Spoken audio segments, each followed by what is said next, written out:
Hi again. The next video you're about to see is a breakdown of the IPO3 protection routine.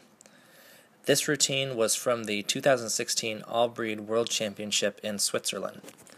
Like the obedience routine, the protection routine is a set pattern and it's the same order of exercises every single time. After watching this video, you should have a clear idea of what we will be working towards with your dog in protection training.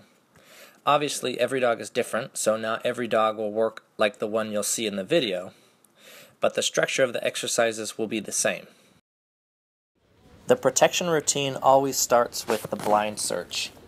The blue things you're about to see the dog run around in a second are called blinds.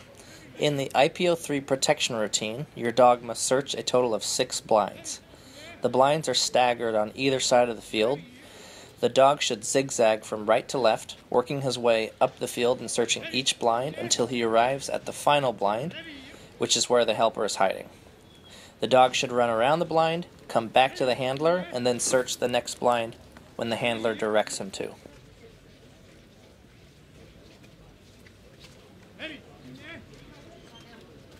As I said, the helper is always hiding in the last blind, blind 6. When the dog comes around blind 6, he should perform a hold and bark.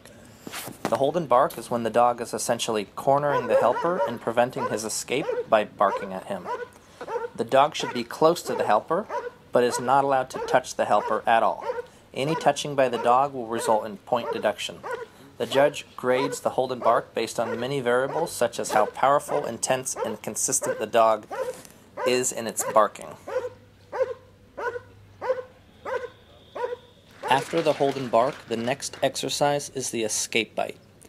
In the escape bite, the handler positions the dog in a down position, approximately 5 paces away from the helper. The dog should sit still and wait for the helper to move. As soon as the helper moves, the dog must pursue the helper with great speed and bite the sleeve. Once the dog bites, the dog must maintain a full calm and hard grip on the sleeve until the helper stops and the handler gives an out command.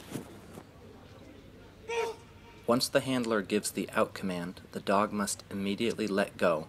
As soon as the helper moves, the dog should bite the sleeve with a full calm and hard grip. After the dog outs, the dog must guard the helper either by watching him silently or barking at him. During the back transport, the dog must stay with the handler but watch the helper. The dog should not be looking at the handler during this exercise. The dog must have 100% attention towards the helper.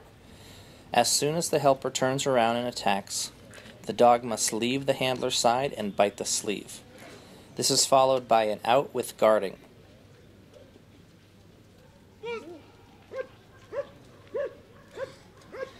The side transport is similar to the back transport, except the dog is now between the handler and helper. The dog must stay with the helper and watch him intensely.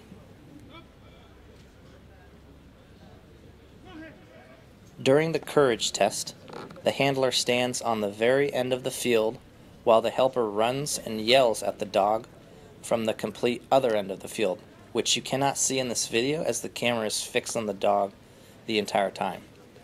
Upon the judge's signal, the handler must release the dog and send him to bite.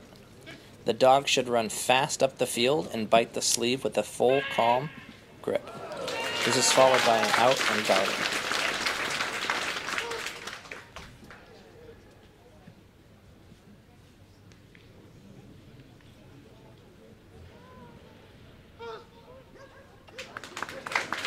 After the courage test, there is another side transport, and that marks the end of the protection routine.